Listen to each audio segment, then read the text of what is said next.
దసరా సందర్భంగా సింగరేణి కార్మికులకు తెలంగాణ ప్రభుత్వం బోనస్ ప్రకటించింది. లాభాల్లో 34% కార్మికులకు పంచాలని రాష్ట్ర ప్రభుత్వం నిర్ణయించినట్లు తెలంగాణ ప్రభుత్వం తెలిపింది.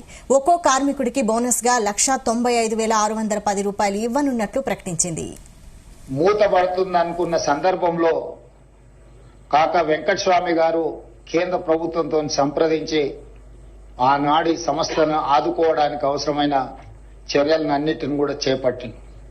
ఆ తర్వాత సింగరేణి సంస్థ వెనక్కి తిరిగి చూడకుండా లాభాల బాటలో నడుస్తూ ఉంది. ఆ వచ్చిన లాభాలలో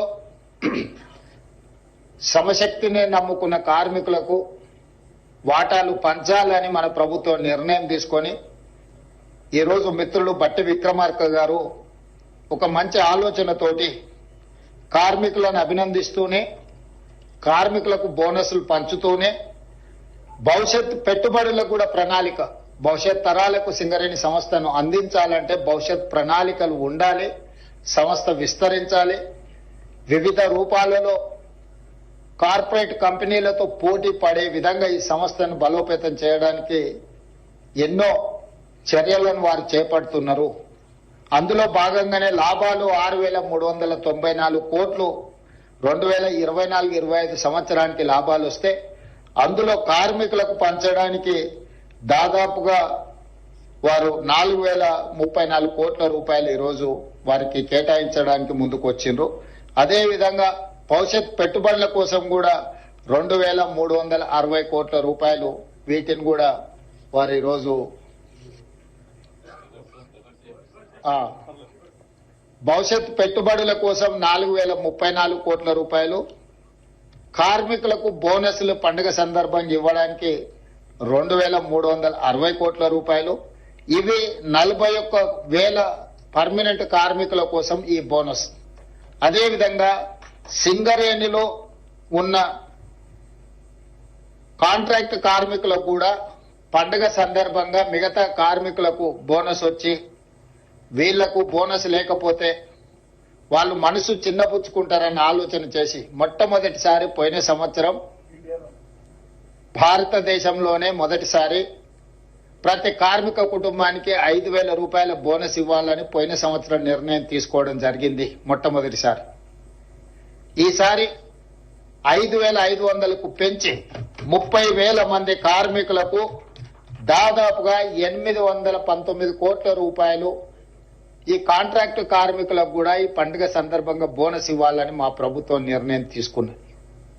అందుకే ఈరోజు సింగరేణి కార్మికులకు మనస్ఫూర్తిగా శుభాకాంక్షలు తెలియజేస్తూ దసరా మీరు ఉత్సాహంగా జరుపుకోవాలి. ఈ దసరా పండుగ మనలో నూతన ఉత్తేజాన్ని నింపాలి. సింగరేణి సంస్థ మరింత లాభాల బాటలో నడవాలి.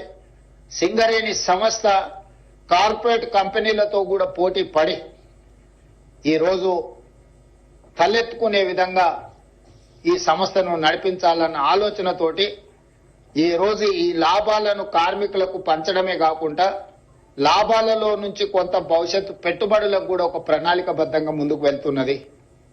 దీనికి సంబంధించి మా డిప్యూటీ సీఎం గారు కార్మిక సంస్థలతో మాట్లాడి భవిష్యత్ విస్తరణ ఏ విధంగా ఉండాలి, గతంలో ప్రభుత్వం నామినేషన్ బేసిస్ మీద మైన్లు ఇవ్వడానికి వీల్లేదు, మేము అన్ని టెండర్లు పిలుస్తామని కేంద్ర ప్రభుత్వం నిర్ణయం తీసుకొని సింగరేణి ప్రాంతంలో 2 గనులను ప్రైవేటు సంస్థలకు కట్టబెట్టడం జరిగింది. ఆనాడు సింగరేణి కార్మికులు ఆనాటి ప్రభుత్వం టెండర్లలో మేము పాల్గొనము అని చెప్పి నిర్ణయం తీసుకోవడం వల్ల మనం ఏ టెండర్లు కూడా కాంపీట్ చేయలేకపోయినాం. ఆ తర్వాత కార్మిక సంఘాలను పిలిచి ఈ విధంగా మనం టెండర్లలో పాల్గొనకుండా మనం పోటీలో లేకుండా పోతే ప్రైవేట్ సంస్థలకు లాభం చేకూర్చిన వాళ్ళం అవుతాం. భవిష్యత్తులో మనం ఈ టెండర్లు కూడా పాల్గొనాలి. మనం కూడా పోటీలో గనులను సాధించడం ద్వారా సింగరేణి సంస్థను విస్తరించుకోవాలనే నిర్ణయం కూడా జరిగింది. ఈ మధ్యకాలంలో కార్మిక యాజమాన్యాలు నా దగ్గరకు వచ్చి ప్రైవేటు వ్యక్తులకు కట్టబెట్టిన ఈ గనులను కూడా మీరే సింగరేణి సంస్థనే బొగ్గు వెలికి తీసే కార్యక్రమాలను కూడా చేపట్టడానికి ఏం అవకాశాలు ఉన్నాయో వాటిని కూడా పరిశీలించండి అని చెప్పి వాళ్ళు రిప్రజెంట్ చేశారు. దాంతో నేను ఉప ముఖ్యమంత్రి గారికి సూచన చేసిన దీన్ని ఏ రకంగా ముందుకు వెళ్ళాలి, కేంద్ర ప్రభుత్వ ప్రైవేట్ సంస్థలకు ఇచ్చిన టెండర్లను రద్దు చేసి సరాసరి సింగరేణికి కేటాయిస్తుందా? అవసరం అనుకుంటే వాళ్ళు వేసిన టెండర్ కంటే కూడా కొంచెం ఏమైనా మనం ఎక్కువ ఇస్తే కేంద్ర ప్రభుత్వం ముందుకు వస్తుందా?